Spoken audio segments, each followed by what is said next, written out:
Olá, estamos aqui para mais um encontro com a palavra e como é bom estarmos juntos. Bom, agora que terminamos o estudo do livro de Números, continuaremos estudando o Velho Testamento, examinando o livro de Deuteronômio. A palavra Deuteronômio significa reafirmação ou repetição da lei. À medida que estudarmos esse livro, veremos que ele é mais do que uma reafirmação da lei. É a repetição da lei com aplicação. A aplicação da lei é muito importante para a segunda geração do povo de Deus.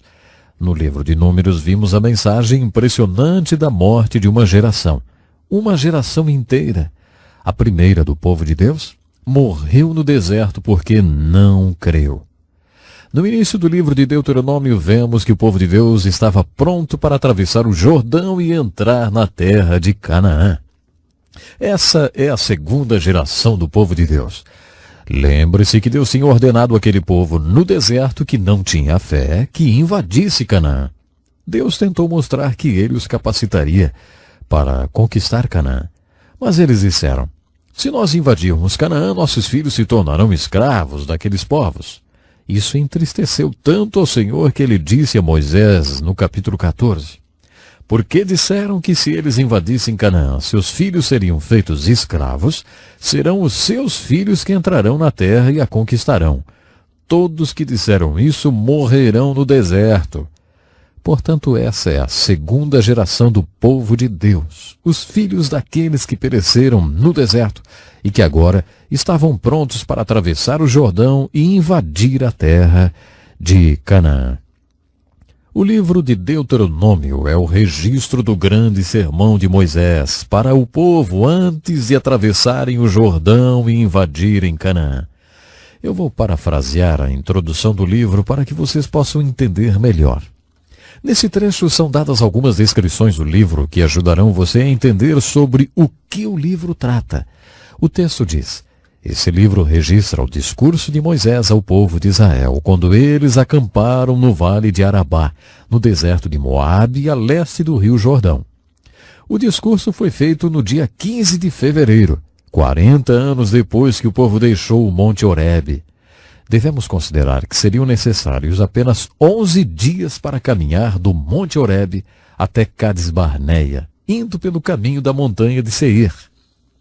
O texto relembra que o povo estava marchando no deserto por 40 anos. Lembre-se que eles marchavam de maneira bem específica, em formação militar.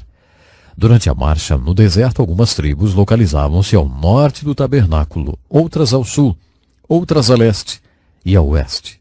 É importante lembrar que a caminhada que fizeram iniciou-se em Gósen, quando deixaram o Egito, passando pelo Monte Sinai, pelo caminho de Cades Barneia, em razão dos filisteus naquela época ocuparem aquele território. Eles tinham andado em círculos por 40 anos. Finalmente acamparam a leste do rio Jordão e antes de o atravessarem e invadirem a terra de Canaã, Moisés pronunciou os importantes sermões registrados no livro de Deuteronômio. O livro de Deuteronômio, portanto, é mais do que uma repetição ou reafirmação da lei. Ele realmente é uma repetição e uma reafirmação da lei, porque é necessário reafirmar a lei. Os filhos deles tinham que ouvir a lei. Antes de invadirem a terra de Canaã, Moisés queria ter certeza, mesmo que fosse a última coisa que fizesse por aquele povo antes de morrer, que eles ouviriam a palavra de Deus que tinha entregue no Monte Sinai. Existe uma alegoria da salvação que permeia os 5 primeiros livros da Bíblia. Gênesis nos dá o início da nossa salvação e o Êxodo é uma linda ilustração da nossa salvação, da libertação da escravidão. Como já dissemos antes, a palavra libertação e salvação no Velho Testamento possuem o mesmo significado. O livro de Números é um registro impressionante de como eles deixaram a escravidão do Egito e não invadiram a terra de Canaã. Isso é o que eles poderiam e deveriam ter feito. Nós já dissemos isso várias vezes, é uma alegoria à nossa libertação do pecado e suposta entrada na vida cristã abundante. A terra prometida representa a vida cristã abundante em todas as bênçãos, poder e dons espirituais.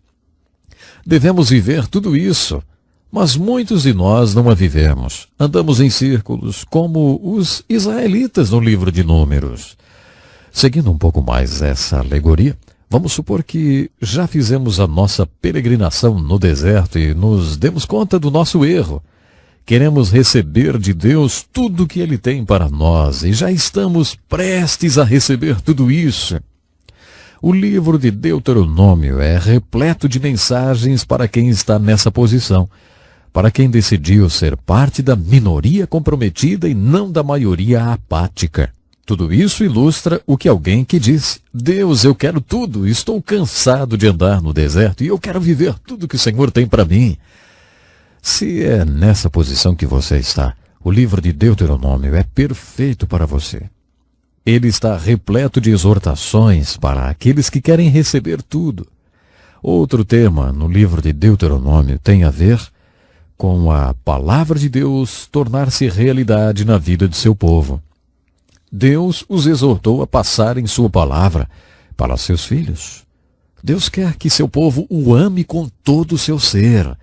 As exortações no livro de Deuteronômio repetirão várias vezes: ei, obedeça a Deus. Passe esses valores de obediência e amor à palavra de Deus para os seus filhos. Na minha opinião, cada livro da Bíblia tem o seu capítulo-chave. No livro de Números, o capítulo-chave é o 14. No de Deuteronômio é o capítulo 6. O grande sermão de Moisés, registrado nesse capítulo, dá um resumo de todos os outros sermões. Esse sermão não só estabelece o ritmo, como reforça a mensagem dos outros sermões. No capítulo 6 de Deuteronômio, principalmente dos versículos 4 a 9, temos o sermão de Moisés que os rabinos sempre consideraram o melhor de todos os sermões. Na verdade, essa mensagem das Escrituras em Deuteronômio 6 foi considerada a base de confissão e fé do judaísmo.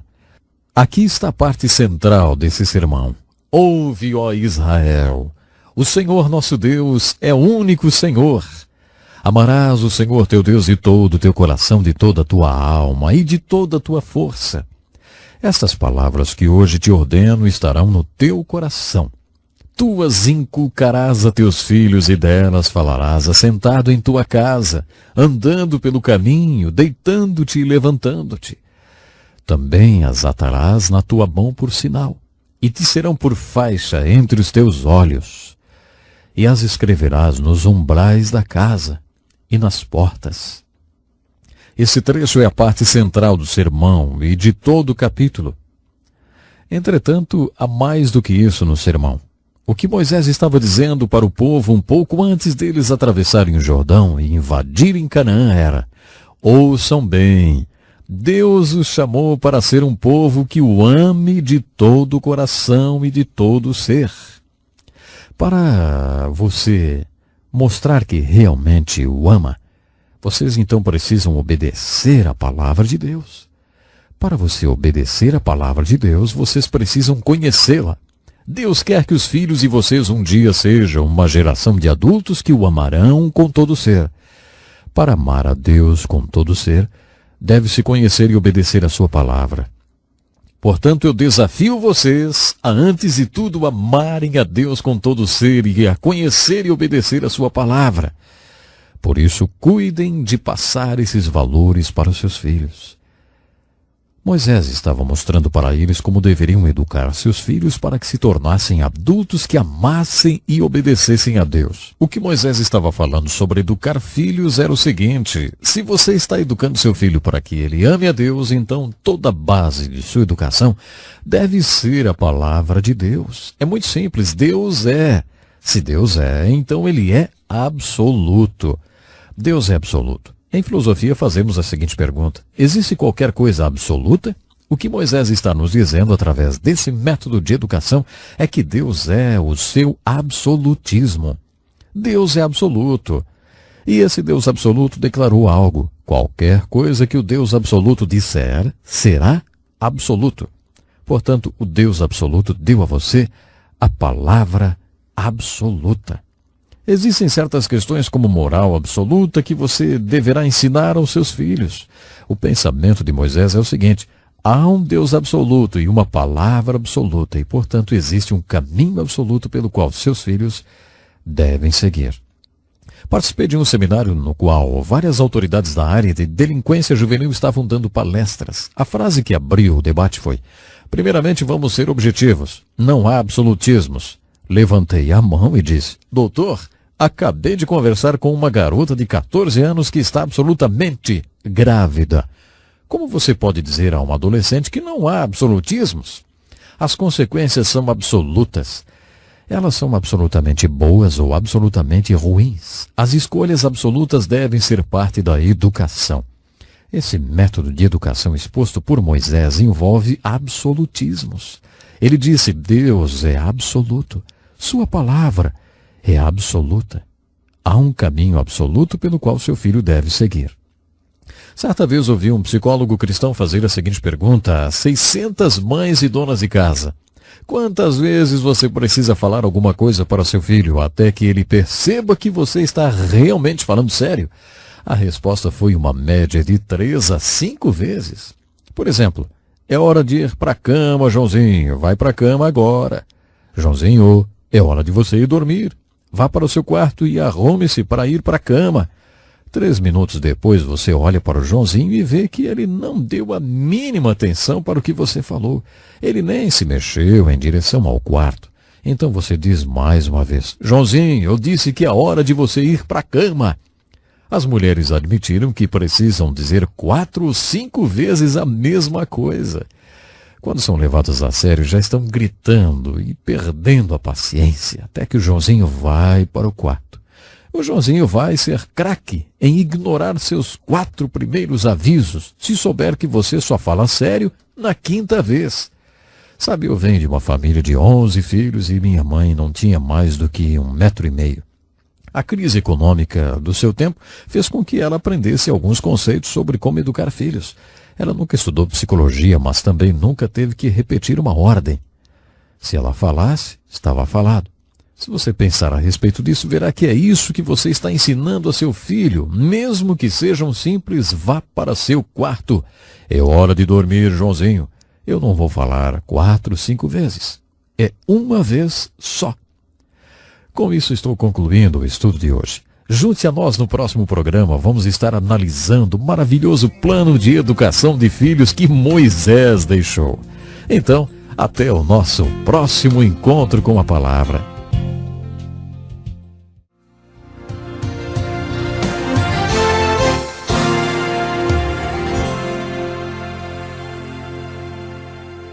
Que felicidade mais uma vez estarmos juntos para o programa Encontro com a Palavra. Se essa é a primeira vez que você está conosco, precisa saber que nesse programa estudamos a Bíblia. O nosso objetivo é dar uma visão geral e fazer uma introdução ao estudo de toda a Bíblia. Nosso estudo nos trouxe até o livro de Deuteronômio, onde descobrimos uma inspirada filosofia de educação espiritual para os nossos filhos, dada por Moisés. O método educacional de Moisés está baseado na revelação da Palavra de Deus. A revelação da Palavra de Deus é o primeiro fundamento da educação cristã. Sabe, eu fico impressionado com o conteúdo do estatuto de algumas universidades dos Estados Unidos. Nesses estatutos, seus fundadores expressaram o objetivo da universidade quando foi fundada. Sabe o que dizem os estatutos de algumas das universidades mais antigas? Os pais que formularam esses estatutos queriam que seus filhos conhecessem a Deus. Deus é a fonte de todas as coisas. Ele é o poder que está por trás de tudo. Ele é o ser mais importante do mundo. Portanto, quero que meu filho conheça Deus. Quero que meu filho saiba ler.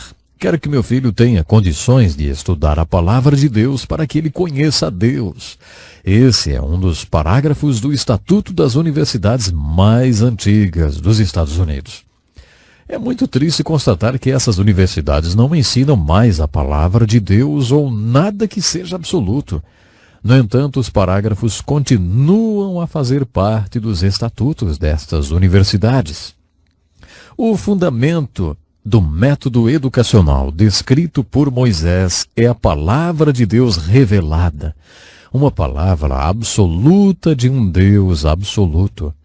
O segundo fundamento sobre o qual esse método educacional está baseado é a responsabilidade. Quem tem a responsabilidade pela educação das crianças? Algumas pessoas dizem que é o Estado. Quando eu era criança, se eu faltasse na escola, o coordenador da escola ia atrás de mim. Por isso, naquela época, eu achava que o Estado que contratava o coordenador tinha a obrigação de me fazer ir à escola. Por se tratar de escola pública, às vezes as pessoas têm a impressão de que educar filhos é responsabilidade do Estado. Algumas pessoas um pouco mais maduras chegam a dizer, não, a responsabilidade é da igreja. A igreja tem a responsabilidade de educar os meus filhos. Eu os levo à escola dominical todos os domingos e os deixo lá por 30 minutos.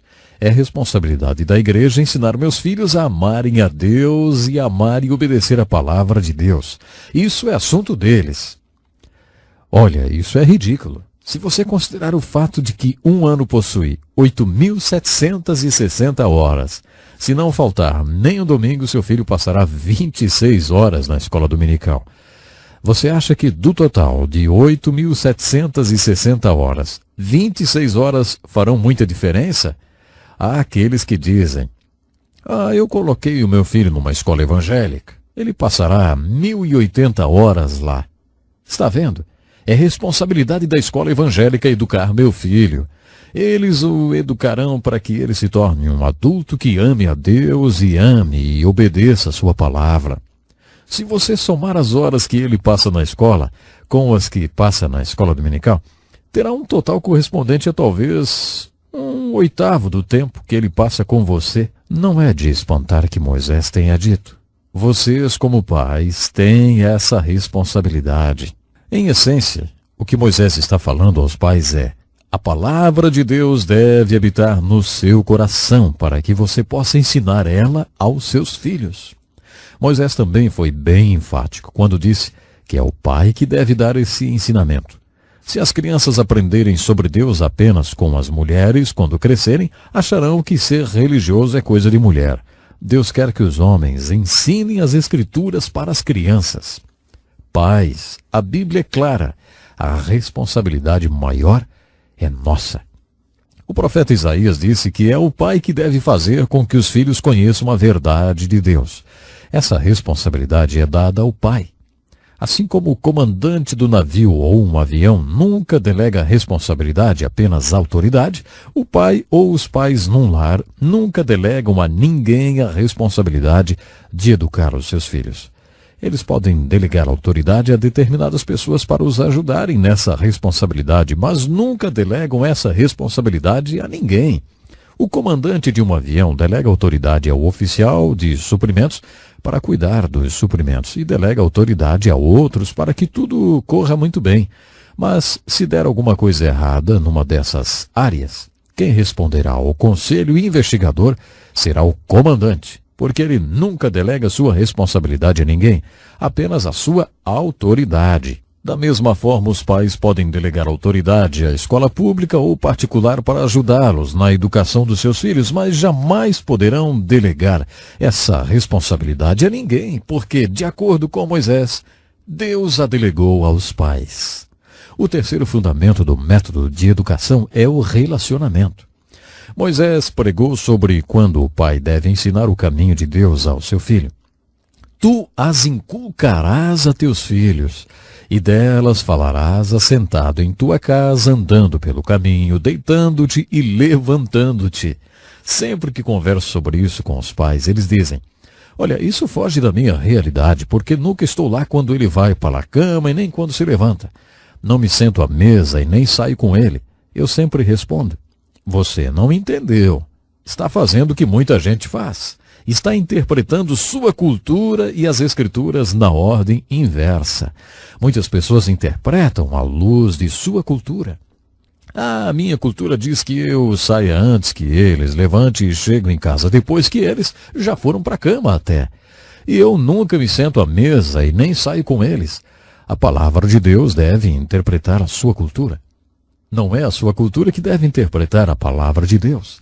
A palavra de Deus está dizendo: você deve manter um relacionamento com seus filhos. Para isso, você tem que investir tempo junto com seus filhos. Geralmente, quando um jovem torna-se adulto, pai e filho vivem o que costumam chamar de conflito de gerações. Frequentemente ouço pais dizendo: estou passando por um conflito de geração com meu filho, eu não consigo entendê-lo. Quase sempre o problema não é um conflito de geração, é uma falta de relacionamento. Para aplicar um método de educação de Moisés, você tem que cultivar um relacionamento com o seu filho. Manter um relacionamento com seu filho é uma parte vital do processo. Acho que os homens não têm ideia da importância de gastar tempo com as crianças. Em casa tínhamos um tipo de reunião de oração toda manhã, quando orávamos por nossos filhos. Perguntávamos se eles tinham algum pedido de oração para aquele dia e depois um orava pelo outro. Depois à noite tínhamos um tipo de mesa redonda, quando cada criança respondia as perguntas. O seu dia foi bom ou ruim? Qual foi a melhor e a pior coisa que aconteceram para você hoje, hein? E também, tem alguma coisa que você gostaria de perguntar, contar ou de mostrar? Uma noite o nosso caçula tinha colocado debaixo de sua cadeira um desenho que tinha feito na escola. Minha mulher é professora e tinha me dito para nunca perguntar o que é isso, e sim dizer: me fale sobre esse desenho. Então eu disse: filho, me conta um pouco sobre esse seu desenho. Ele começou: hoje a professora falou para a gente desenhar sobre a melhor coisa que já aconteceu na nossa vida, e eu desenhei isso. Alguns meses antes eu estava saindo de casa para fazer exercício e correr, e na última hora decidi colocar meu filho e sua irmãzinha no banco de trás do carro e levá-los comigo para o clube. Lá eu os coloquei sentados na escada em frente à pista e disse: olha, o papai vai correr em volta desse prédio e eu quero que vocês dois fiquem aqui contando quantas voltas o papai vai dar. E foi isso que aconteceu. Enquanto eu corria, eles contavam minhas voltas. 2 meses e meio mais tarde, quando ele começou a ir para a escola, a professora pediu para ele desenhar a melhor coisa que já aconteceu na sua vida. Meu filho desenhou o seu pai correndo e ele e sua irmãzinha sentados, contando as voltas do pai. Sabe, isso era a melhor coisa que tinha acontecido para ele em toda a sua vida. Acho que nós, pais, não temos a menor ideia da importância do que significa gastar tempo com nossos filhos. Se você entender esse método de educação que Moisés está definindo para nós, verá que relacionamento é uma das bases fundamentais desse processo. O quarto fundamento sobre o qual o método de educação de filhos de Moisés está firmado é realidade. Observe que Moisés está exortando para que a palavra habite no seu coração, para que você ame a Deus de todo o seu coração e depois ensine diligentemente essa palavra a seus filhos. Não confunda as coisas. Nós não comunicamos nem transmitimos nossos valores aos nossos filhos através de sermões. O que transmite a eles é aquilo que realmente é importante para nós. Jesus disse: onde estiver o vosso tesouro, aí estará também o seu coração. Em linguagem simples, isso significa que se você me mostrar onde e como gastou dinheiro nos últimos 5 anos, como gastou o seu tempo, dinheiro e energia, estará me mostrando quais são seus valores e onde está o seu coração. É assim que ensinamos nossos filhos. Não com os sermões, mas os valores em si. Lembro-me de uma cena com meu filho, que sempre foi muito esforçado. Ele tinha apenas 1 ano e meio e certa manhã, enquanto eu me barbeava, ele aproximou-se e me estendeu o meu chapéu. Ele sabia que eu estava sempre apressado e por isso foi adiantando as coisas para mim. Anos mais tarde, quando ele estava com o horário de escola e outras atividades muito apertado e começou a sofrer de enxaquecas constantes, minha mulher então pediu que eu falasse para ele diminuir o seu ritmo. Então, um dia, enquanto estávamos fazendo o Cooper juntos, toquei no assunto. Eu comecei: filho, você está com seu horário bem corrido, não? Ele respondeu: aprendi com você. Faz 20 anos que vejo você acordar às 5 da manhã e logo sair para trabalhar. Você viu o que aconteceu? Os meus sermões sobre valores não tiveram o menor efeito. Foram as minhas atitudes que transmitiram os meus valores reais para o meu filho. Conheço um pastor amigo que estava com seu filho mais velho e começaram a falar de homens que conheceram. Toda vez que ele citava um deles, dizia: "Ah, ele é muito importante, faz isso, isso, isso." O pastor não comentava nada. Depois de falar de mais de uns 10 amigos nossos, ele falou ao seu pai: "Mas eu não conheço ninguém que faça nada tão importante quanto o que você faz, meu pai. Creio que Deus quer que eu use a minha vida fazendo o que você faz, pai." Ele estudou no seminário, formou-se e hoje é pastor. Você está vendo? Transmitimos aos nossos filhos não aquilo que falamos sobre valores em nossos sermões, mas nossos valores de fato. Veja então que o fundamento sobre o qual a educação dos filhos está sustentada envolve revelação da palavra de Deus, responsabilidade, relacionamento e realidade. A minha oração é que Deus possa lhe ajudar de uma forma especial a educar também os seus filhos. Até o nosso próximo programa.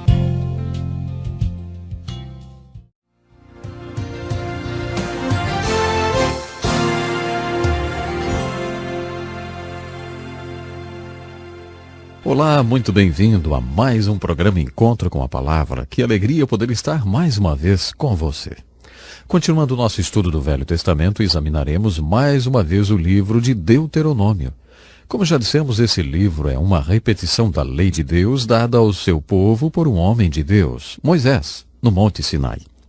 O nome Deuteronômio significa reafirmação ou repetição da lei. Como já vimos, o livro de Deuteronômio é mais do que uma repetição. É uma repetição com aplicação. Ele é uma declaração da lei para a segunda geração do povo de Deus.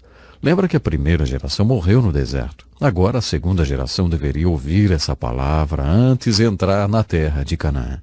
A exortação do livro de Deuteronômio é para que a segunda geração do povo de Deus ensine essa palavra à terceira geração, que é seus filhos. Antes de recomeçar o estudo de Deuteronômio, deixe-me recordar as verdades encontradas alegoricamente que encontramos nos 5 primeiros livros da Bíblia. No livro de Gênesis vemos a origem da nossa salvação, a grande fonte da nossa salvação, que é o próprio Deus. Nesse livro encontramos a fonte da nossa salvação no caráter de Deus e a fonte dos nossos pecados no caráter do homem. Isso mesmo, em nós mesmos. No livro de Êxodo está representada a nossa salvação através da libertação dos filhos de Israel da terra do Egito. Essa é a figura da nossa libertação do pecado. Eles deveriam ter saído do Egito atravessando o deserto, o que levaria apenas 11 dias até chegar na terra prometida em Canaã, a terra que Deus tinha preparado para eles, a terra que é chamada de terra prometida. A impressionante mensagem do livro de Números é que o povo não fez isso. Eles andaram em círculos durante 40 anos. Uma geração inteira morreu no deserto, andando em círculos da falta de fé. Essa é a alegoria da salvação de muita gente. Depois de terem sido libertas do pecado, muitas pessoas, ao invés de entrarem na terra prometida da vida e das bênçãos cristãs, andam em círculos por falta de fé. O livro de Números apresenta essa alegoria da salvação com a qual muitos cristãos se identificam. O livro de Levítico nos mostrou que fomos libertos com um propósito. Fomos salvos para um propósito, e esse propósito é conhecer e adorar a Deus. O livro de Levítico revela a nós que foram libertos do Egito, ou salvos do pecado, como conhecer e adorar a Deus que nos salvou. Como dissemos na primeira parte do estudo de Deuteronômio, esse livro, na verdade, é um livro de sermões. O texto de abertura do livro, parafraseado na Bíblia, na linguagem de hoje, tem as características de um sermão. Prefiro pensar que esse livro é uma coletânea de sermões feitos por Moisés ao povo de Deus. Eles estavam acampados a leste do Rio Jordão, prontos para invadir a terra de Canaã. O livro de Deuteronômio é um livro de grandes exortações e sermões que desafiaram o povo quando ele estava pronto para invadir Canaã e cumprir o propósito da salvação. Mais uma vez, podemos aplicar em nossa vida a alegoria da salvação do livro de Deuteronômio. Se fomos libertos do Egito espiritual, estamos cansados de andar em círculos de falta de fé e desilusão e não estamos reivindicando pela fé tudo que Deus tem para nós, se finalmente chegamos ao ponto de querer tomar posse de tudo que possuímos espiritualmente e das bênçãos espirituais que Deus tem para todo aquele que crê, então o livro de Deuteronômio e todas as suas exortações têm uma aplicação para a nossa vida. As últimas palavras de Moisés ao povo de Deus estão registradas nesse livro. Estão ali as últimas palavras daquele que liderou o povo por tanto tempo e com tanto amor, e que intercedeu diante de Deus por esse povo tantas vezes pedindo perdão e salvação para eles. Nesses sermões tão importantes de Moisés, encontramos uma aplicação para nós que queremos entrar na nossa terra prometida da vida cristã, hoje mesmo, hoje em dia. É com esse conceito sobre o livro de Deuteronômio que eu gostaria de estudar com vocês alguns dos sermões de Moisés. Moisés foi um grande pregador. Honestamente, eu acho que os melhores sermões que poderiam existir já foram pregados e estão nas Escrituras. Os pregadores de hoje fariam um bom negócio se pregassem esses sermões. Alguns desses grandes sermões estão no livro de Deuteronômio e um dos maiores homens de Deus que existiu os pregou. A primeira coisa que estudaremos no livro de Deuteronômio serão os capítulos de abertura do livro. Eles são um resumo da história dos hebreus dado por Moisés com a inspiração do Espírito Santo. A história dos hebreus é um assunto e tanto. Quando terminarmos o livro de Deuteronômio, o último dos 5 livros, iniciaremos o estudo dos livros históricos do Velho Testamento, livros da história dos hebreus. Essa é uma matéria muito extensa e uma das mais difíceis que estudamos nos seminários ou nas escolas bíblicas. No livro de Atos, capítulo 7, Estevão também faz no seu sermão um breve e conciso resumo da história dos hebreus muito importante. Nos primeiros capítulos do livro de Deuteronômio, Moisés resume a história dos hebreus até os seus dias, mostrando os pontos mais importantes. Lendo esse resumo de Moisés, descobrimos o que era importante para ele, segundo o seu ponto de vista. E também vemos a inspiração do Santo Espírito referente àqueles períodos da história. Por isso é importante a leitura desses capítulos, porque eles enfocam nos pontos mais importantes da história dos hebreus. Um dos pontos mais sérios que Moisés enfatiza é a maneira como Deus trabalhou com ele próprio e também a maneira como Deus trabalhou com seu povo. Esse ponto é muito importante e é uma das coisas a serem observadas quando lemos esse sermão de abertura de Moisés, e novamente eu digo que é um resumo da história dos hebreus. Há uma forte exortação em todo o livro de Deuteronômio para a obediência às leis de Deus. Você verá nesse resumo que quando eles obedeciam às leis de Deus, Deus os abençoava. Quando eles não obedeciam às leis de Deus, ficavam debaixo da maldição de Deus. Essa exortação à obediência é encontrada em todo o livro de Deuteronômio. Uma das palavras-chave do livro é obediência, outra é amor. Você poderia achar que amor não seria um tema discutido nessa parte do Velho Testamento, mas é. A palavra ame é usada muitas vezes nesse livro, principalmente nas exortações de Moisés para amar a Deus de todo o coração. Amor é um tema muito importante desse livro. Outro sermão muito importante de Moisés foi feito depois que ele deu o resumo da história dos hebreus e também está logo no início do livro, no capítulo 4. Esse sermão exorta o povo a obedecer a palavra de Deus e nunca esquecer as coisas que Deus fez por eles. As aplicações mais importantes desse resumo da história dos hebreus, contudo, está nos 3 primeiros capítulos. E são: lembrem-se como Deus trabalhou nas suas vidas. Lembrem-se dos milagres que ele operou. A exortação do capítulo 4, nesse lindo sermão, é que esses milagres de Deus tenham um efeito profundo e eterno nas suas vidas e que vocês falem para seus filhos sobre esses milagres. A seguir, há uma exortação para que eles tomem muito cuidado para não quebrar o contrato com Deus. Nós poderíamos usar a palavra aliança. Uma aliança é um contrato entre Deus e o seu povo. Os termos desse contrato são bem explícitos. Se o povo não cumprisse os termos do contrato, deixaria de haver contrato. Deus não teria que abençoá-los se eles não fossem obedientes. Isso, portanto, é uma importante advertência. Nunca quebre o seu contrato com Deus. Poderíamos dizer isso da seguinte maneira: esse é o seu pensamento maravilhoso do dia. Jeová é Deus tanto no céu como na terra, e não há Deus senão Ele. Você deve obedecer às suas leis. Eu gosto desse. Esse é o seu pensamento maravilhoso do dia. Nos dá a impressão que esses sermões no plural foram pronunciados em dias consecutivos. Talvez esse tenha sido o sermão daquele dia em particular. O capítulo 5 de Deuteronômio também é muito importante.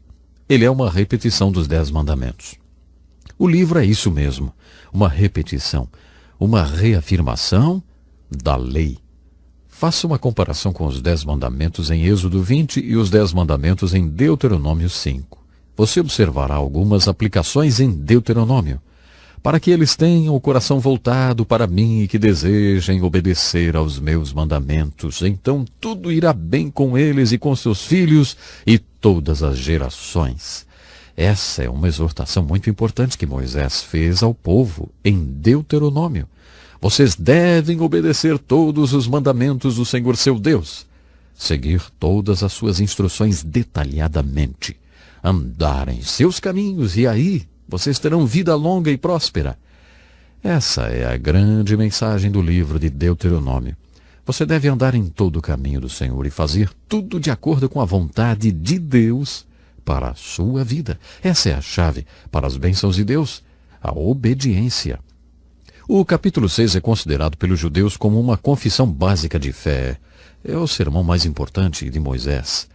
Bom, em Deuteronômio, esse sermão é chamado de Shema pelos rabinos hebreus. Shema em hebraico quer dizer ouvir. E é assim que eles denominam esse importante sermão de Moisés. Essa importante exortação inicia-se com as palavras: ouve, ó Israel. Ele é considerado pelos rabinos como o sermão mais importante que Moisés escreveu. Observamos que o propósito de Moisés era exortar a segunda geração do povo de Deus e passar para a terceira e para seus filhos os valores da palavra de Deus. Isso está bem explícito. Vimos isso em detalhes em nosso estudo anterior. Descobrimos nesse sermão de Moisés a base para a educação cristã dos nossos filhos. Ele constitui-se em um método de educação baseado na revelação, na palavra de Deus. Vimos isso no estudo anterior também. Esse método está baseado no fato de que a responsabilidade pela educação dos filhos foi dada por Deus aos pais e também está baseado no fato de que, para ensiná-los, os pais devem ter um relacionamento com seus filhos. Não há como aplicar o sermão de Moisés na criação dos seus filhos para que eles sejam adultos que amem a Deus e obedeçam a sua palavra sem que você tenha um relacionamento com eles. Moisés deixou isso bem claro. Tu as inculcarás a teus filhos, e delas falarás assentado em tua casa, andando pelo teu caminho, deitando-te e levantando-te. Moisés estava se referindo à palavra de Deus. Tu as inculcarás a teus filhos. Ele está falando aos pais. Também dissemos em nosso estudo anterior que se uma criança for criada sempre ouvindo sobre religião através de uma mulher, ela se tornará um adulto que acha que religião é coisa de mulher e de criança. Sempre que ouviu sobre esse assunto foi de uma mulher. O pai nunca conversou sobre isso com essa criança. Sabe, isso não pode ser assim. Talvez a parte mais importante desse método educacional seja o quarto fundamento sobre o qual ele está firmado: realidade. O que os filhos mais precisam é de um exemplo. Você precisa dar exemplo. O propósito desse método educacional é produzir adultos que vão amar a Deus e obedecer a Deus para sempre.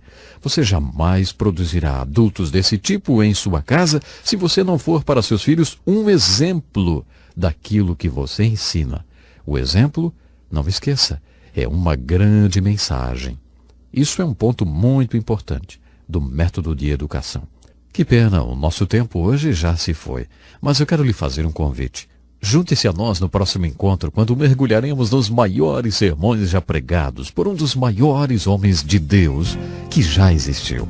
Estamos nos referindo a Moisés. Não perca então, no próximo programa. Até lá.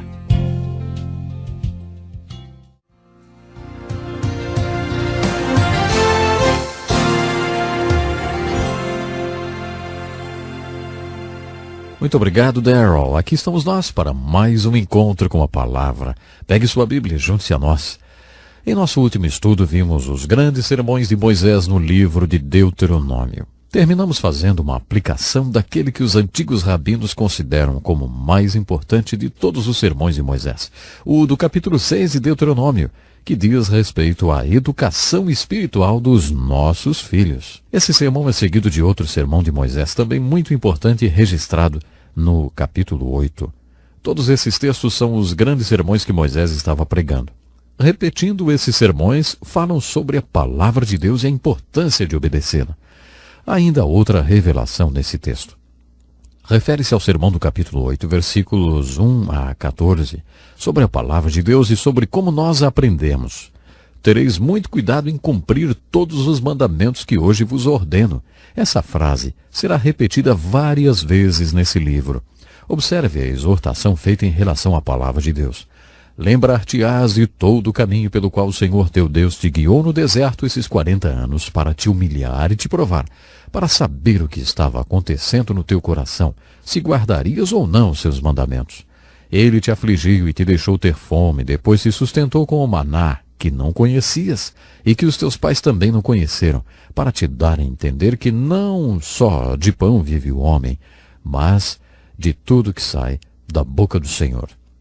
O texto continua dizendo outras coisas. Guarda-te de não te esqueceres do Senhor teu Deus, não cumprindo os seus mandamentos, os seus juízos e os seus estatutos que hoje te ordeno, para não suceder que depois de teres comido e estares farto, te teres edificado boas casas e habitado nelas, depois de se multiplicarem as tuas vacas e as tuas ovelhas, e aumentar a prata e o ouro e tudo quanto tens, se ensoberbeça o teu coração e te esqueças do Senhor teu Deus que te tirou da terra do Egito, da casa da servidão. Sabe, o sermão do capítulo 8 de Deuteronômio, dos versículos 1 ao 14, diz, em primeiro lugar, qual é o propósito da palavra de Deus? Deus nos deu e nos dá a sua palavra porque Ele quer que saibamos como viver. Deus não é um tipo sádico que fica sentado em seu trono criando regras para fazer infelizes. Toda palavra e toda a lei de Deus nasceram do seu amor pelo homem e do seu interesse em nos ver bem. É isso que estava no coração de Deus quando Ele nos deu a palavra. Deus sabe o que é a vida. Ele a criou e sabe como podemos vivê-la plenamente. Jesus disse, eu vim para que tenham vida e a tenham em abundância. Tenham muita vida. Como você consegue essa vida abundante? Ora, se você não quer mais ser enganado nem perder mais nenhuma bênção, as Escrituras dizem que você deve se aproximar da palavra de Deus e obedecer cada palavra que Ele ordenou. Então você conhecerá a verdadeira vida. Isso significa que a palavra de Deus tem a ver com vida. Se você quiser entender a palavra de Deus, poderá estudá-la de várias maneiras. A primeira maneira de estudar a palavra de Deus é fazer o que você está fazendo agora. Você também pode ir para uma escola bíblica ou para um seminário e, inclusive, se formar nessa área. Você estudará a palavra de Deus. Mas, de acordo com a revelação de Deuteronômio capítulo 8, essa não é a única maneira de se estudar a palavra de Deus. Na verdade, essa não é a maneira mais adequada. Se a palavra de Deus tem a ver com vida, então outra maneira de estudá-la é estudando a vida. Creio que a palavra de Deus nos dá a compreensão da vida e que a vida nos dá a compreensão da palavra de Deus. Portanto, quanto mais você conhecer a palavra de Deus, mais conhecerá a vida. E quanto mais você conhecer a vida, mais conhecerá a palavra de Deus. Isso quer dizer que se você realmente quiser ter tudo e não perder nada e realmente aproveitar a sua vida, as Escrituras ensinam que você precisa chegar à palavra de Deus e obedecer os princípios de Deus. E você terá tudo de melhor de Deus para a sua vida. Aí você realmente estará vivendo. Outra observação muito importante que devemos fazer é em relação à exortação dada para tomarmos cuidado com o conforto. O apóstolo Paulo afirmou em suas cartas: sei passar necessidade e também sei ter abundância. Isso é um grande desafio. Você sabe passar por necessidades? Você sabe passar por aquelas tempestades da vida? Por aqueles momentos difíceis? Ei, você sabe como viver quando está passando necessidades? Paulo diz que sabia o segredo de viver contente, independentemente das circunstâncias. Mesmo acorrentado em uma masmorra em Roma, ele dizia que sabia passar por aquilo pela necessidade, mas ele também podia dizer, sei ter abundância. Às vezes acho que passar pela abundância é um desafio maior do que passar pela necessidade. É verdade.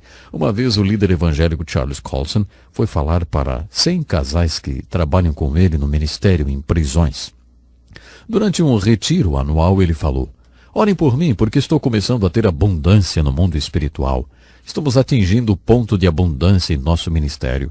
Somos elogiados e as pessoas estão começando a responder à visão que Deus nos deu. Agora, elas me aplaudem de pé. E ele continuou, sabe, Da última vez eu não soube ter abundância e agora eu estou assustado. Temo não saber passar pela abundância. Orem por mim, para que Deus me conserve humilde e para que eu saiba passar pela abundância. Charles Colson foi sincero. Você nunca achou que ter abundância poderia ser um problema, não é?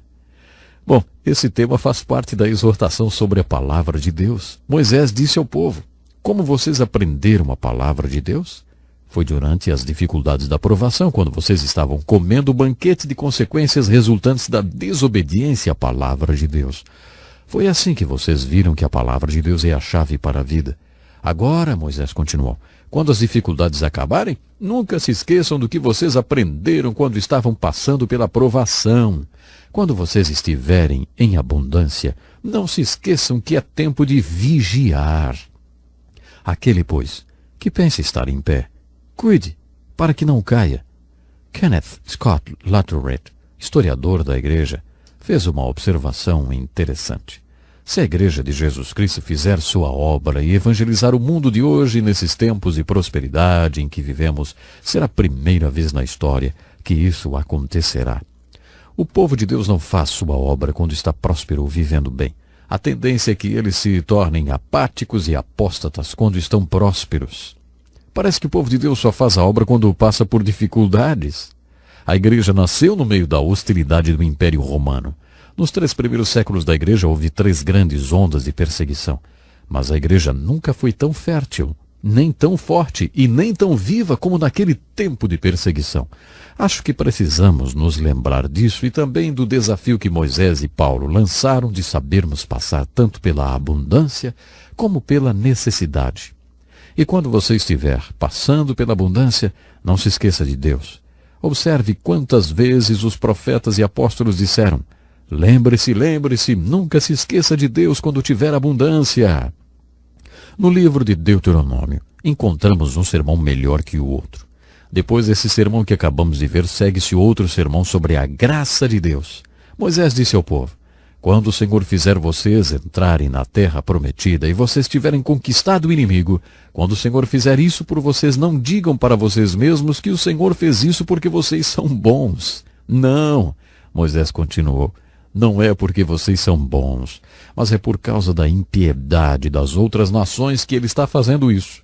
Não é porque vocês são um povo bom e justo. Vou dizer mais uma vez.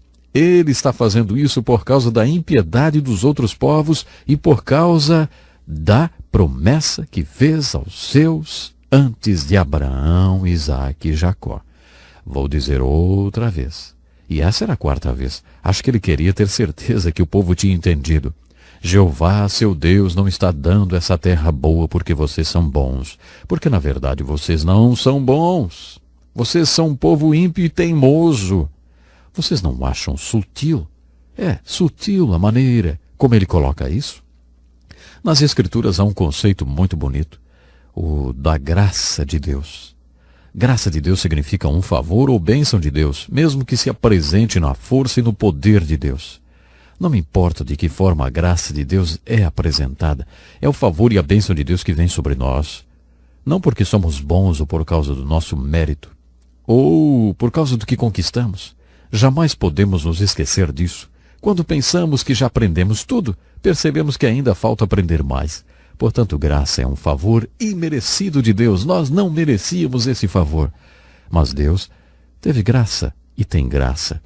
Uma vez, em um sábado à noite, perdi a paciência totalmente. Eu era pastor de uma igreja grande. Um dos meus filhos já deveria ter chegado e já eram 2 da manhã. Eu tive que sair atrás dele para buscá-lo. Fiquei muito bravo e perdi totalmente a paciência. Você não acha que isso acontece com pastores, não é? Pois é. Mas aconteceu comigo às 2 da manhã. Algumas horas mais tarde, às 11 da manhã, eu estava em frente a uma grande congregação. Sentei no púlpito e falei para Deus: sinto muito por tudo isso que aconteceu, Senhor. Mas hoje o Senhor não vai poder operar através da minha vida.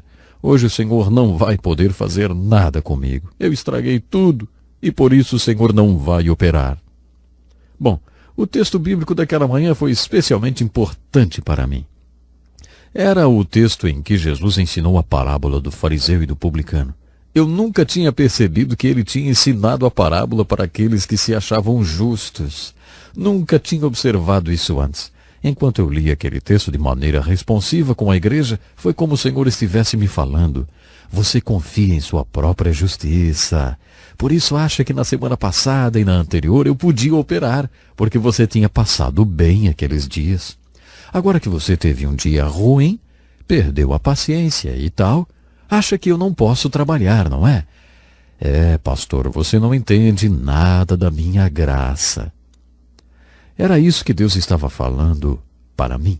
Então eu continuei e preguei do mesmo jeito. Eu quase não podia acreditar. A unção do Espírito Santo foi derramada poderosamente naquele dia. Talvez você ainda não tenha aprendido isso. Esse trecho diz, não é porque você é bom, mas porque Deus é bom. Ele ama e abençoa você. Ele é um Deus que possui graça. É isso que significa a palavra graça. E é essa a incrível exortação do capítulo 9 de Deuteronômio.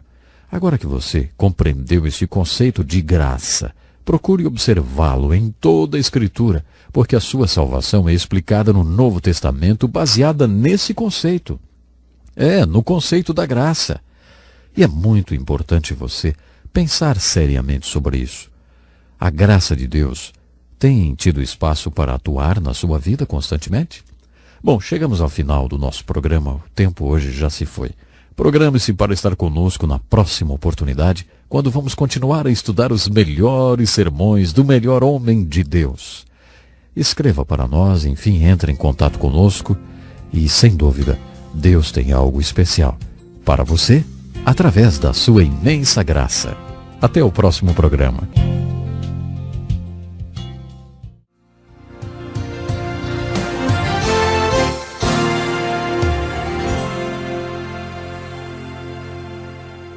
Muito obrigado, Darryl. Felicidade estarmos juntos mais uma vez para o encontro com a palavra. Continuando o nosso estudo do Velho Testamento, vamos analisar pela terceira vez o livro de Deuteronômio.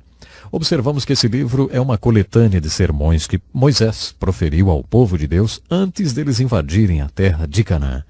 Depois de caminharem durante 40 anos no deserto, eles finalmente decidiram assumir um compromisso de fé e atravessar o Rio Jordão para invadir a terra de Canaã e tomar posse de seus bens espirituais. A última coisa que Moisés fez antes de morrer foi dizer todos esses sermões que estão registrados no livro de Deuteronômio. Sabe, a nossa intenção é ter uma visão geral desses sermões. Em nosso último encontro, estudamos o sermão de Moisés sobre a graça de Deus. Isso está registrado nos 6 primeiros versículos do capítulo 9 de Deuteronômio.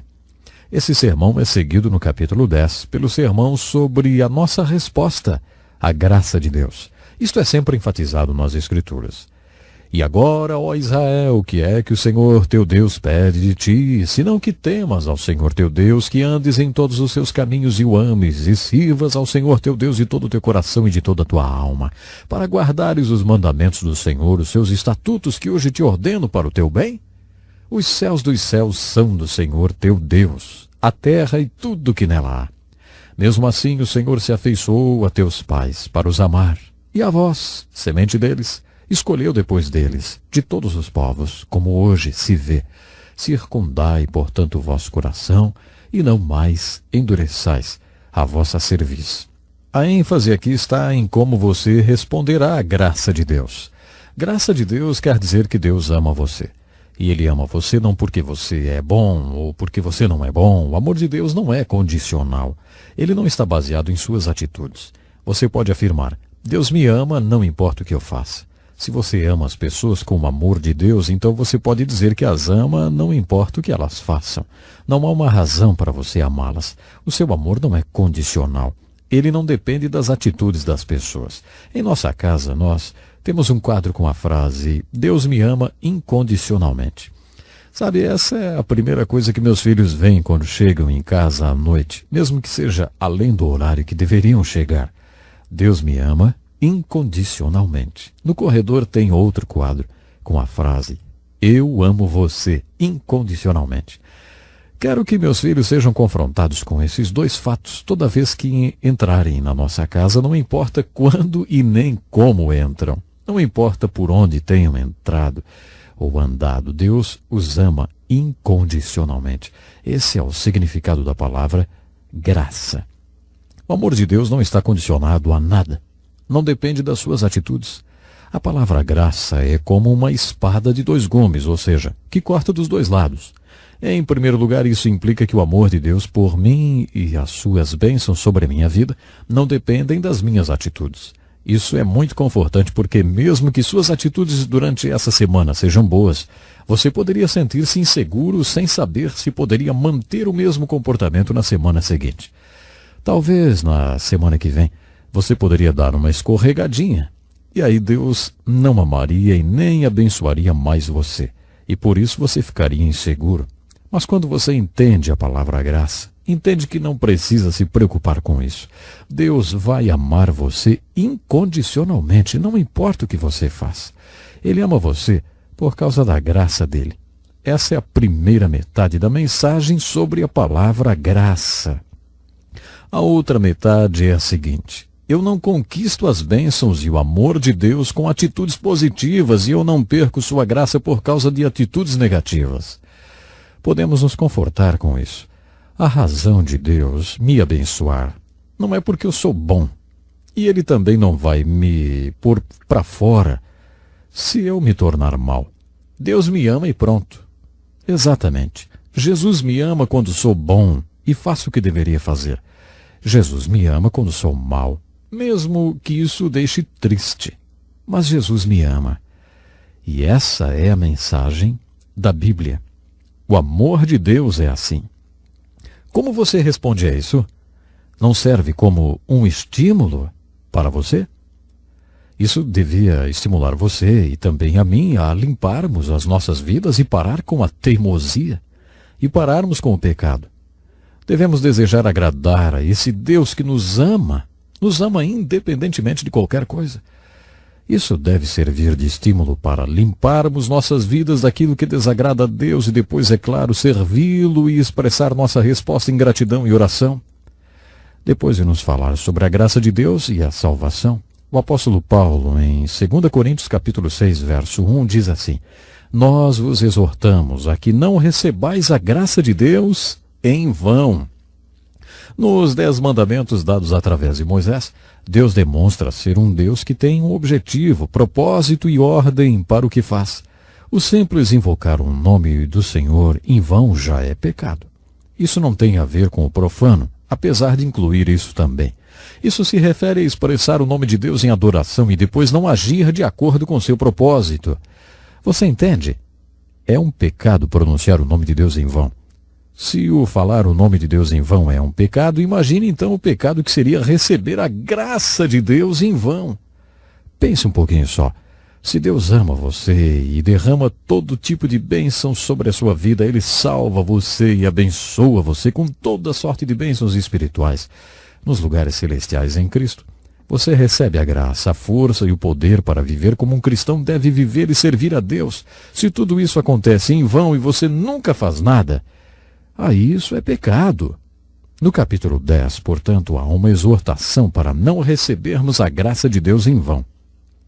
Depois desse sermão, seguem-se outros sermões impressionantes sobre a apostasia. Apostasia quer dizer afastar-se da posição que você tomou com Deus. Vamos dizer que você assuma a seguinte posição: Deus está em primeiro lugar na minha vida e é assim que eu vou servi-lo. Sabemos o que significa assumir compromissos com esse Deus. Se depois de você ter assumido tal compromisso e tomado essa posição, e mais tarde se afastar, então você terá cometido apostasia. A palavra apostasia é composta de duas palavras. A que indica posicionar-se e a que indica distante. Esse é um pecado muito sério por causa das terríveis consequências que ele traz. Você verá isso quando estivermos estudando o livro de Juízes. Na verdade, podemos observar isso em toda a história do povo hebreu. As consequências da apostasia são impressionantes. Moisés proferiu um sermão muito importante e severo sobre a apostasia. Ele disse: se o meu filho ou filha, ou um parente próximo ou seu melhor amigo tentar afastar você de Deus, mate-o, execute-o. Não tenha piedade.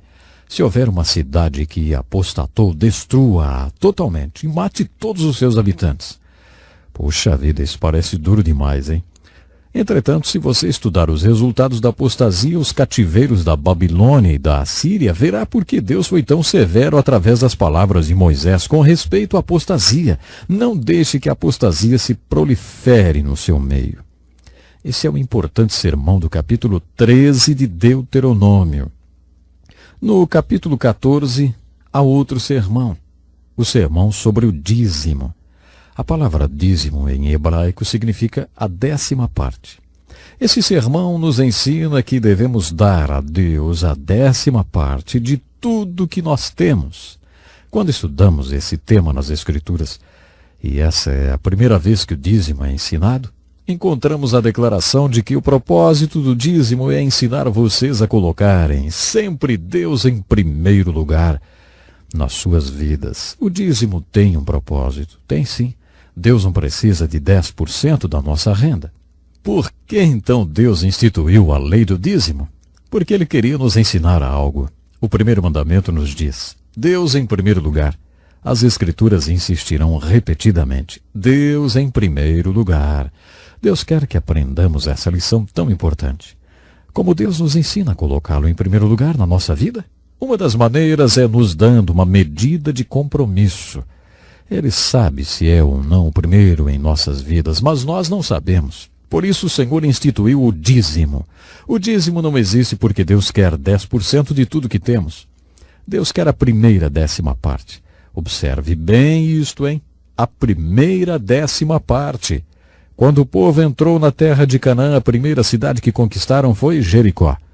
Todo o espólio de Jericó foi dedicado a Deus, porque essa foi a primeira cidade que eles conquistaram. Deus quer a primeira parte de tudo que você ganha. Ele quer a primeira 10ª parte, não apenas uma 10ª parte. Além disso, o Velho Testamento nos ensina que o povo também deu ofertas. Além do dízimo, eles também deram ofertas. O dízimo era de Deus. Se eles gastassem o dízimo, estariam roubando a Deus. Isso mesmo. Além do dízimo, eles deram ofertas e sacrifícios. Davi nos deu a definição de um sacrifício. Ele falou assim: não oferecerei a Deus um sacrifício que não me custe nada. Um homem rico pode dar a sua primeira 10ª parte, o seu dízimo, e nem perceber isso. Ele pode dar suas ofertas e nem sentir a perda. Mas dar uma oferta de sacrifício torna todos iguais. O tamanho de sua riqueza é relativo. O sacrifício quer dizer que custou alguma coisa para você. O mesmo se aplica a todos que ofertam. Quanto você precisa dar para que isso doa em você? Até que custe alguma coisa? Se você for muito rico, talvez tenha que dar muito mais até que sua oferta seja chamada de sacrifício. Já percebeu? Talvez você deu dízimo e também dê ofertas e nem sente isso, nem faz falta no seu bolso. Olha, isso não é sacrifício, hein? No Novo Testamento temos uma palavra que vai além. É a palavra mordomia. Essa era a palavra preferida de Jesus. Você sabe o que significa mordomia? Mordomia significa que tudo pertence a Deus. Quando sou um mordomo, não dou 10% como Jacó fez quando deixou sua casa e teve sua primeira conversa com Deus. Quando entendo o conceito de mordomia, entendo que tudo pertence a Deus e então o assunto passa a ser fidelidade e administração. Um dia estarei diante de Deus e Ele dirá: tudo era meu, o que você fez com tudo que eu deixei para você administrar? Agora eu quero que você preste contas da sua mordomia. Todos nós ouviremos essas palavras assim que passarmos para outra dimensão. Então, não esqueça, prezado ouvinte, Deus precisa sempre estar ocupando o primeiro lugar em nossas vidas. É uma pena, mas o nosso tempo hoje já acabou. Eu gostaria que você continuasse lendo o livro de Deuteronômio e pedindo a Deus que Ele venha abrir seus olhos para você entender e aplicar essas verdades para a sua vida. Até o nosso próximo encontro, então.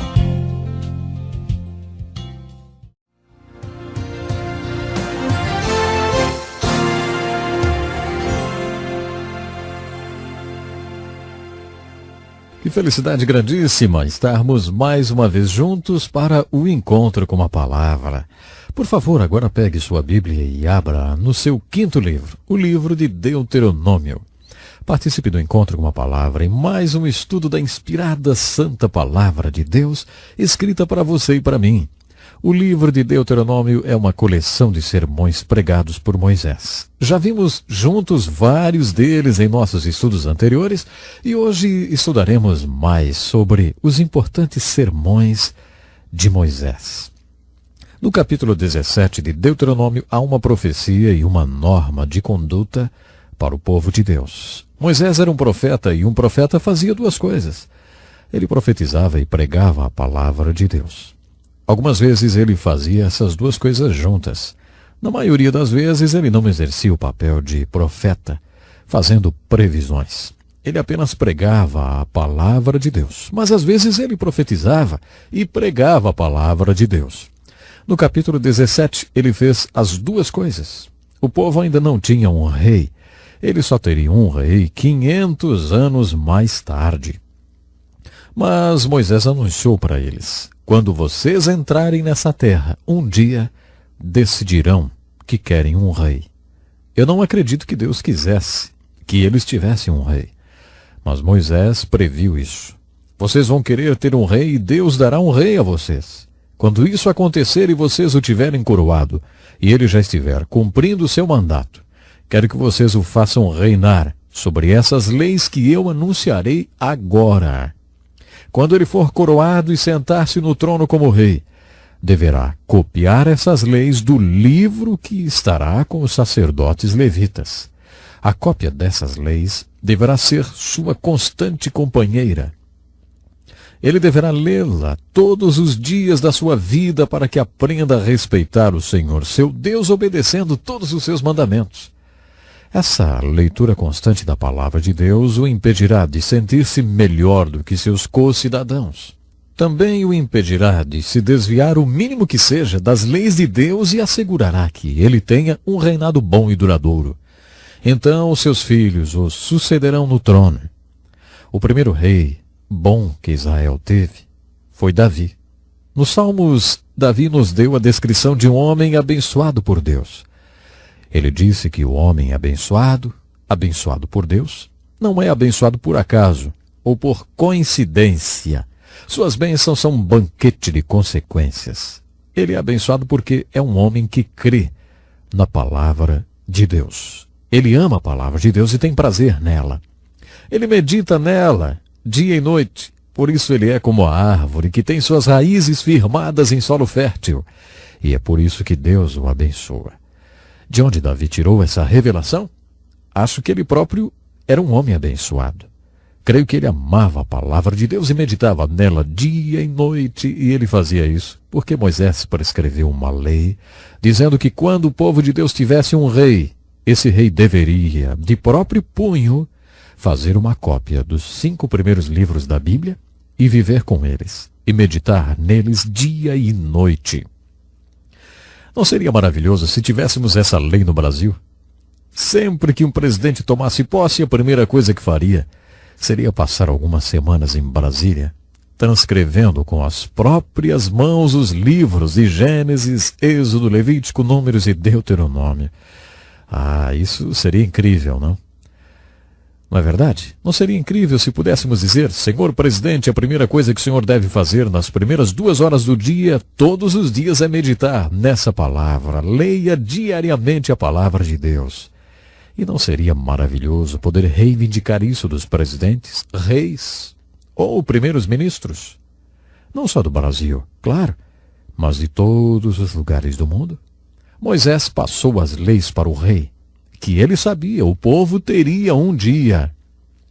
No capítulo 18 de Deuteronômio há um sermão muito forte contra o ocultismo. Deus não aprova coisas como previsão do futuro ou mediunidade. Nesse sermão nós lemos: Moisés escreveu: nenhum israelita deve praticar a magia negra ou pedir proteção aos espíritos malignos, nem prever o futuro, nem ser encantador de serpentes, médium, mago ou invocador de espíritos de mortos. Qualquer um que fizer essas coisas será objeto de horror e desgosto para Deus. Deus eliminará essas nações dessa terra porque elas praticam tais coisas. As nações que vocês conquistarão praticam essas coisas. mas o Senhor seu Deus não permitirá que vocês as pratiquem. Alguém já disse que há mais coisa entre o céu e a terra do que o homem possa imaginar. Observe que as Escrituras não afirmam que tais fenômenos não sejam reais, nem que não existam. A Bíblia diz: não se envolva com isso. A razão pela qual Deus proíbe tão severamente todas essas coisas é porque elas possuem uma fonte e essa fonte não está em Deus. Se a fonte não é Deus, então quem é? Algumas pessoas ficam muito ansiosas para ver poderes ou manifestações espirituais e acabam achando que qualquer manifestação psíquica, vamos dizer assim, seja do Espírito Santo. Qualquer manifestação espiritual é o Espírito Santo. Isso é uma ingenuidade. As Escrituras afirmam que vários lugares examinem os espíritos para ver se procedem de Deus. Qual é a fonte desses espíritos? A Bíblia afirma que há uma dimensão espiritual e que ela pode ser positiva ou negativa. Há um espírito que é santo e que vem da parte de Deus. Na verdade, a Bíblia afirma que o Espírito Santo é o próprio Deus. Deus trabalha e se expressa através do Espírito Santo. Existem o fruto e os dons do Espírito, mas há espíritos na dimensão espiritual que não são santos e também não são da parte de Deus. Quando você se envolve com previsões do futuro, cartomantes, espiritismo ou simpatias e todas essas coisas mais, sabe, você está lidando com um espírito que não vem de Deus. Portanto, através de Moisés, Deus proibiu severamente o seu povo de se envolver com esse mundo espiritual negativo. No capítulo 18 do livro de Deuteronômio, encontramos um sermão muito importante sobre Moisés, o grande profeta. Essa foi uma das mais importantes profecias de Moisés. Ele disse: um dia virá um profeta ao mundo. Quando vocês estavam no Monte Sinai, Deus entregou a lei por meu intermédio. Vocês disseram a ele através de mim: não queremos que Deus fale conosco, não podemos ouvir sua voz, senão morremos. Não podemos ter contato direto com Deus. Muito bem. Deus ouviu sua oração e o seu pedido e enviará um homem ao mundo que será um profeta especial, através de quem ele falará com vocês. É claro que essa é uma profecia messiânica de Moisés e uma resposta à oração que o povo fez ao pé do Monte Sinai quando afirmaram que não poderiam falar com Deus diretamente. Deus deu a eles uma palavra escrita, mas queria se comunicar com eles de outra forma, de uma forma além da palavra escrita. No seu amor e misericórdia, Deus se comunicou com eles através de um profeta. Esse profeta era o Messias, que era profeta, sacerdote e rei. Observe que, quando João Batista foi examinado pelos líderes religiosos, eles lhe perguntavam: ei, você é que é o profeta? Todos eles tinham conhecimento daquela profecia de Moisés. Quem seria esse profeta? Jesus Cristo, é claro. No capítulo 20, nós encontramos um grande sermão sobre fé. Nesse sermão, Moisés diz: quando vocês forem lutar com inimigos mais fortes que vocês, lembrem-se que a sua única esperança é a presença de Deus com vocês. Lembrem-se de que o que vocês precisam para atacar o inimigo mais forte do que vocês é a fé. Para dar uma demonstração dessa fé, quando vocês marcharem contra inimigos mais poderosos que vocês, os sacerdotes e oficiais devem se levantar e perguntar: alguém de vocês está com medo? Então volte para casa. Nós não precisamos de você. Algum de vocês acabou de plantar uma vinha? Pode ser que você seja morto e alguém comerá o fruto da sua vinha. Gideão aplicou esse sermão quando estava saindo para lutar contra os midianitas. O seu exército era composto de 32.000 soldados que lutariam contra centenas de milhares de midianitas. Deus o lembrou da profecia de Moisés e disse: ei, Gideão, pergunte a essa gente: algum de vocês está com medo? Então vá para casa. Gideão fez isso e 22.000 homens voltaram para casa. Gideão, então, só tinha 10.000 homens e Deus disse: puxa, Gideão, você tem muita gente ainda, você tem 10.000 pessoas. Se você ganhar essa batalha, vai pensar que foi por causa de toda essa gente. Você tem que passar uma peneira. Quando você chegar ao rio, eu vou mostrar como fazer isso. Então Deus deu as instruções. Diga para os que passarem pelo rio apenas lambendo a água para ficarem do outro lado do rio. Para aqueles que se abaixarem para beber a água, diga para eles ficarem nessa margem do rio. Você não precisa deles. Sabe, 9.700 homens se abaixaram para beber a água. E Deus ordenou: mande-os de volta para casa. Você não precisa deles. Tudo o que você precisa são os 300 homens que apenas lamberam a água. 300 homens era menos do que 1% daquilo que Gideão tinha no início. A estratégia de Deus era mais ou menos essa. O número de soldados que Gideão tinha não era importante, nem a habilidade e o talento deles como guerreiros. O que realmente importava é que Deus estava com eles. O poder da presença de Deus seria o mesmo com 300 soldados ou com 32.000 soldados. Mas para ter certeza de que eles acreditariam nisso, que a única esperança que tinham era a presença de Deus com eles, Deus instituiu por meio de Moisés esse desafio tremendo. Davi acreditou. Todos os homens de Deus acreditaram. Davi declarou: a batalha é do Senhor. Certo dia, um grupo de pastores estava almoçando em uma base militar muito importante, onde estavam guardados os melhores jatos do exército americano. Eles nos mostraram todos os aviões e um pouco do poder de fogo que eles tinham. Um pastor presbiteriano velhinho me puxou de lado e disse: ei, em Deus nós confiamos. Não é o que nós dizemos? Não é o que está na nossa moeda? Será que realmente nós confiamos em Deus? Ou será que confiamos em nossos mísseis e em nosso poder de fogo? Esse é o ponto do sermão do capítulo 20. Sabe, isso é algo muito importante. Isso vale para a nossa vida hoje? Claro que sim. Você confia em Deus? Você tem fé? Você tem enfrentado a batalha da sua vida com uma verdadeira fé? Isso é muito importante. Que maneira maravilhosa de terminarmos o estudo do livro de Deuteronômio. Há muito mais nesse livro do que aquilo que nós estudamos. Eu tentei compartilhar com vocês alguns dos pontos mais marcantes. Eu gostaria que você pensasse nisso. O mesmo Deus que esteve com Gideão, o mesmo Deus que esteve com Moisés, o mesmo Deus que esteve com Davi, está também com você. Quer fazer parte todos os dias da sua existência. Pense nisso e até o nosso próximo programa.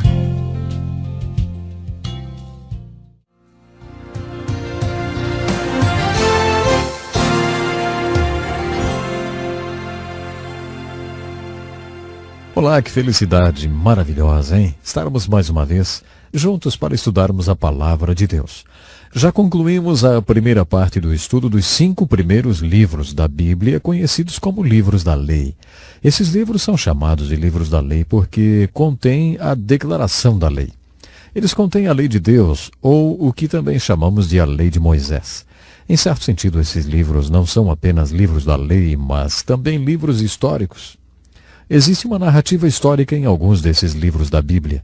Os próximos 12 livros do Velho Testamento são todos livros históricos. Portanto, em certo sentido, podemos dizer que os primeiros 17 livros da Bíblia são todos livros históricos. Depois de concluirmos que os 17 primeiros livros do Velho Testamento falam da história do povo hebreu, podemos fazer as seguintes perguntas. Por que devemos estudar tanta história? Por que devemos estudar tanta história dos hebreus? Afinal de contas, por que temos que estudar história e ainda a história dessa naçãozinha, a nação de Israel?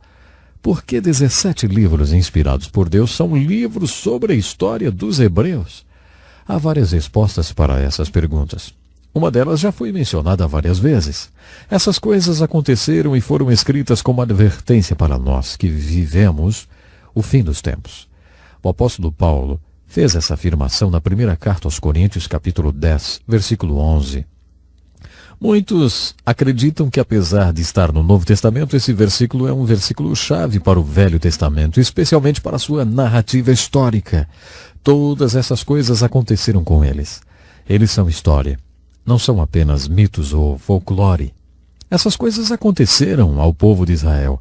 Além disso, essas coisas contêm alegorias, ou seja, são lições, são tipos, como às vezes são chamadas, ou são exemplos e advertências para nós. Portanto, lemos a história dos hebreus procurando exemplos. Quando o povo hebreu obedeceu a palavra de Deus e aplicou as exortações de Moisés, Deus os abençoou e eles se tornaram exemplos. Quando eles não obedeceram à palavra de Deus, viveram sob a maldição de Deus. E suas vidas rapidamente tornaram-se advertências para você e para mim que vivemos o fim dos tempos. Essa é uma das razões pelas quais estudamos a história dos hebreus. Tudo o que aconteceu a eles aconteceu para nossa edificação, como exemplo para seguirmos ou como advertências que devemos considerar. Outra razão pela qual a Bíblia dedique tanto espaço à história dos hebreus é porque eles são o povo escolhido de Deus por meio do qual todas as nações da terra são abençoadas, como a vinda do Messias. Exatamente. A vinda do Messias serviu para abençoar todas as nações da terra. Quando Deus decidiu vir a esse mundo e tornar-se homem, ele não se tornou um homem branco ou preto, vermelho ou amarelo. Ele criou uma nação especial, com o propósito único de vir a esse mundo. Quando ele comissionou Abraão para ser o pai desse povo, ele disse: "Em ti serão benditas todas as nações da terra." A história do povo hebreu é tão importante porque foi através dele que o Messias veio. Além disso, foi através dessa nação especial que a palavra de Deus chegou até nós. Paulo destacou isso em suas epístolas no Novo Testamento. O povo hebreu é especial, não só porque o Messias veio através dele e através do Messias a nossa salvação e redenção vieram, mas também porque através desse povo escolhido recebemos os oráculos de Deus, ou a palavra do próprio Deus. É uma história especialíssima. A outra razão para a história dos hebreus ser tão importante: o último capítulo ainda não foi escrito. Por isso, tenha paciência comigo. Em nosso estudo do livro de Deuteronômio, deixamos de abordar um dos mais importantes discursos de Moisés, registrado no final do livro, através do qual ele proferiu uma profecia muito importante relativa a Israel. Moisés profetizou o cativeiro de Israel, a dispersão e o retorno de Israel à sua terra. Ele afirmou que haveria um retorno geográfico de Israel à Terra Santa. Israel tornou-se uma nação em 1948. Ezequiel, Jeremias, Isaías e Moisés profetizaram esse retorno. Se você estiver interessado nas profecias bíblicas, então está interessado no que denominamos de escatologia, que significa o estudo das últimas coisas. Se você está se perguntando o que acontecerá, como será consumada a história humana, descobrirá que a Bíblia tem muito a dizer a respeito desse assunto. Deus tem um plano e consumará a história humana de acordo com esse plano. Se você está interessado no plano de Deus para a consumação da história humana, mantenha seus olhos fixos em Israel. Isso mesmo, mantenha seus olhos fixos na Terra Santa. Na carta de Paulo aos Romanos, dos capítulos 9 a 11, Paulo escreveu uma profecia muito importante sobre a salvação de Israel. Israel se voltará para Deus e Deus se voltará para Israel. O apóstolo Paulo diz algo surpreendente. Para punir Israel por ter rejeitado o Messias, Deus permitiu que os gentios, os não-judeus, fossem salvos. Paulo afirma que Deus se voltará para Israel novamente e todo Israel será salvo, depois que o número de gentios ou não-judeus tiver sido salvo. Um número suficiente para punir Israel por ter rejeitado o seu Messias.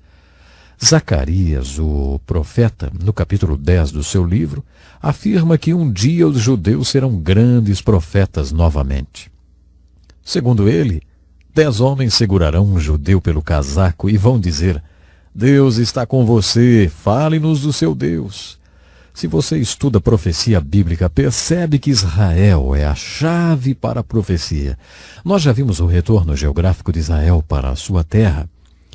Ainda não vimos o retorno espiritual de Israel para o seu Deus. Já percebemos alguns movimentos emocionados nessa direção. Há alguns acontecimentos realmente interessantes, como, por exemplo, as sinagogas messiânicas. Temos visto uma parte do povo escolhido de Deus nascer de novo e se converter e abrir sinagogas messiânicas. Qualquer sinal de um retorno espiritual de Israel, além do geográfico, é muito emocionante se considerarmos a consumação da história.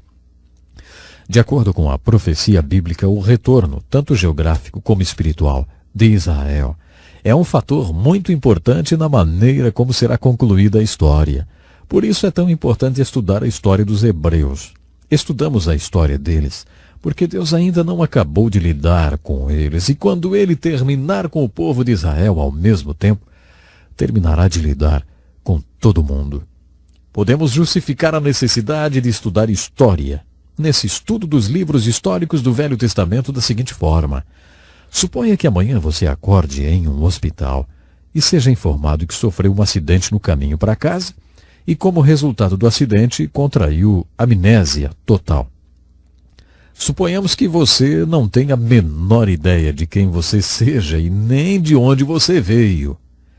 Você não tem a menor ideia de quem é a mulher que parece ter intimidade com você, e nem essas crianças que entraram no quarto chamando você de papai ou de mamãe. Você não tem a menor ideia de quem são eles e está completamente perdido porque está sofrendo de amnésia total. Isso pode acontecer. Qual seria a coisa mais importante do mundo para saber em um momento como esse? Seria, claro, o que nós chamamos de história social. Se você se deparasse sofrendo de amnésia, teria uma obsessão em descobrir a sua própria história social. Ficaria impossível continuar vivendo sem saber onde você deveria estar e para onde deveria ir, até que descobrisse onde você esteve. É assim a história. Se você quer entender a família humana, terá que saber onde ela está, onde deveria estar e para onde deveria seguir. Para entender tudo isso, você precisa entender onde a família humana esteve. Estudando as Escrituras, você conhece o povo de Deus do qual você faz parte agora. Se você faz parte do povo de Deus, precisa entender onde o povo de Deus deveria estar, para onde deveria ir e quais deveriam ser os seus objetivos, valores e aspirações. A fim de entender onde o povo de Deus deveria estar e para onde deveria ir, você precisa saber onde ele esteve. Não só o povo hebreu, claro, mas como todo o povo de Deus. Por todas essas razões, iniciaremos o estudo dos livros históricos do Velho Testamento.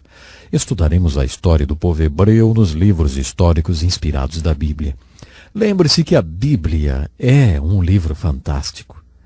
Ela faz que você possa se lembrar que a história do povo hebreu iniciou-se com Deus. De acordo com o livro de Gênesis, que o grande livro de Gênesis fala para nós. Você lembra? É o livro das origens. Deus é a origem desse povo e de todos os outros povos. De acordo com Gênesis, através do homem Adão, que é o pai, o cabeça da raça humana, a família humana veio a existir. No livro de Gênesis também ouvimos falar desse povo escolhido, um povo especial, escolhido por Deus, que se originou de 3 patriarcas, Abraão, Isaque e Jacó. O início de tudo está registrado no livro de Gênesis. No final do livro, vemos que desses patriarcas foram geradas 12 famílias ou 12 tribos que tinham ido para o Egito fugindo da fome que havia na terra. É assim que Gênesis termina, com essas 12 famílias ou tribos do Egito. O livro de Êxodo inicia-se 400 anos mais tarde, depois que essas 12 famílias tinham se tornado uma multidão. Nos Estados Unidos da América, de algumas poucas colônias, em 200 anos a população multiplicou-se para cerca de 200 milhões de pessoas. Em 400 anos no Egito, essas 12 famílias tornaram-se uma multidão de cerca de 2 ou 3 milhões de pessoas. Mas eles eram apenas uma grande multidão. Uma das primeiras coisas que Deus acha que eles precisam para desenvolver a sua história é de um líder. Moisés, portanto, foi chamado e comissionado para ser o líder dessa multidão. Nos livros da lei, vimos que Moisés não poderia liderar esse povo se não houvesse uma estrutura através da qual ele pudesse governá-lo. Moisés escalou o Monte Sinai umas 4 vezes e passou 40 dias e 40 noites jejuando e orando na montanha. Em resposta às suas orações, Deus deu a Moisés a lei de Deus, os 5 primeiros livros da Bíblia.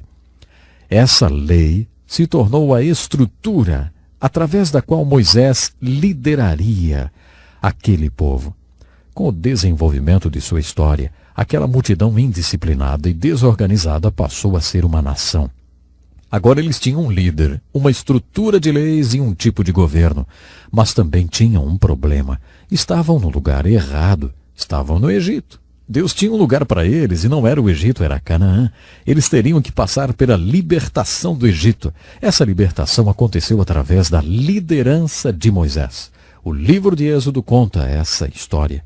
Já o livro de Números nos apresenta a saída do povo de Israel do Egito. E assim a história continua. O nosso tempo hoje já acabou, mas eu quero convidar você, esteja conosco no próximo programa. Nós vamos continuar viajando de uma forma especial pela história do povo de Israel. Até lá então.